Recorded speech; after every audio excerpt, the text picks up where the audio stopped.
Functions of stock exchange. The stock exchange perform the following functions. जो stock exchange के function होते, first ready market. ये वाला ready market वाला point हमने कैपिटल मार्केट में भी देखा है, मनी मार्केट में भी देखा है, यहाँ पर भी है, तो कॉमनली हम इसको लर्न कर सकते हैं। A stock exchange provide a ready and continuous market where the investor can convert their money into securities and securities into money easy and quickly.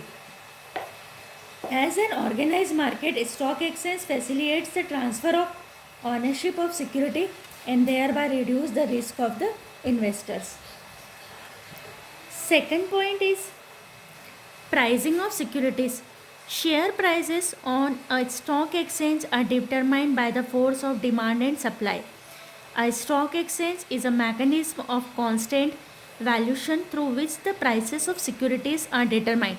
जो प्राइसिंग सिक्योरिटीज़ की होती है सेकेंडरी मार्केट में, वो डिमांड और सप्लाई के force से determine होती है। पूरा सेकेंडरी मार्केट के जैसा है, जहाँ हमने सेकेंडरी मार्केट पढ़ा है उसी के पॉइंट्स हम यहाँ पर यूज़ कर सकते हैं। Protection of investors.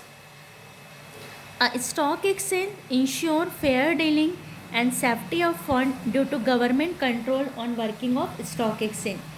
Stock exchange के वर्किंग पर गवर्नमेंट का कंट्रोल होता है, इससे हमारी फेयर डीलिंग इंश्योर होती है। State regulations over the amount and procedure of training speculation etcetera help to avoid the exploitation and ignorant investors. तो प्रोटेक्शन होता है इन्वेस्टर्स का। The members of a stock exchange have to operate in accordance with the rules and regulation of the stock exchange. The fourth point, providing liquidity. The basic function of a stock exchange is the creation of a continuous market where the securities are bought or sold. It gives investor to change, to disinvest and reinvest. हम उसमें reinvest भी कर सकता है investors, disinvest यानी अपना पैसा निकाल भी सकता है। These provide both liquidity and easy marketability to already existing securities in the market. Fifth, capital formation. A stock exchange not only mobilizes the existing savings but also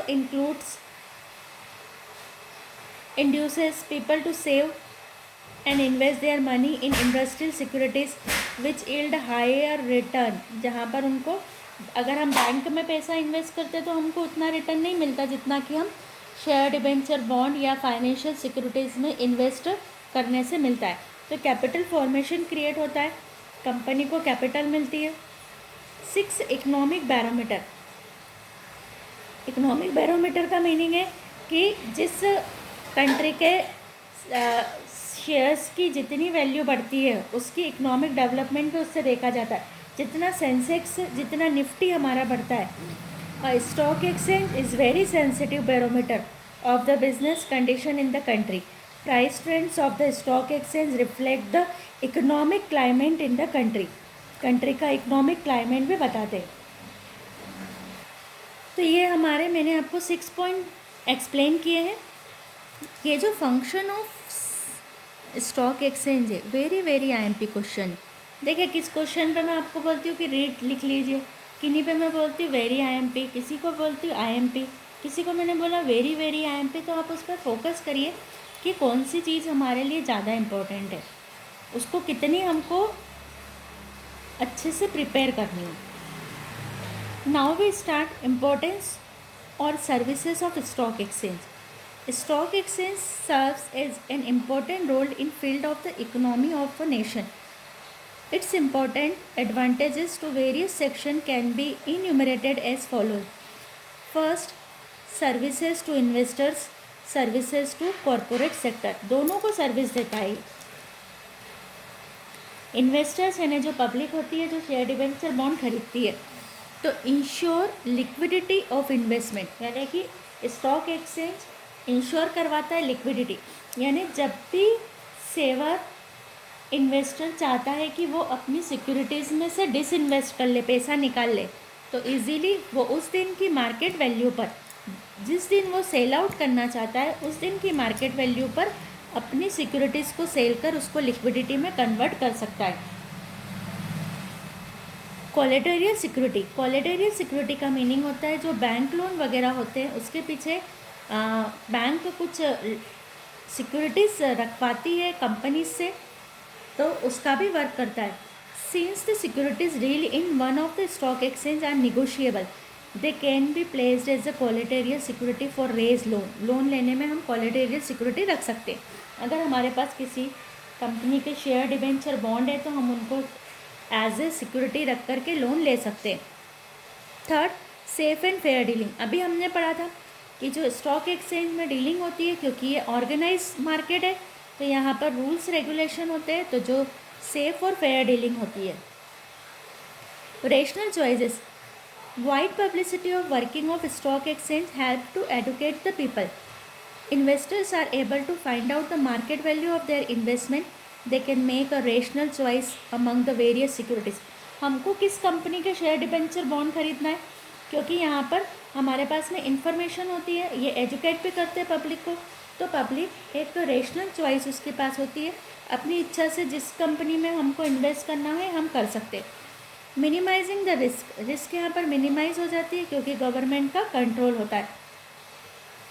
ऐसे ही स्टॉक एक्सचेंज कॉरपोरेट सेक्टर यानी companies वगैरह को भी, corporate sector को भी facility देता है. सबसे पहली फैसिलिटी कि वो उनको फंड अवेलेबल करवाता है. Stock exchange has a great value for business enterprises.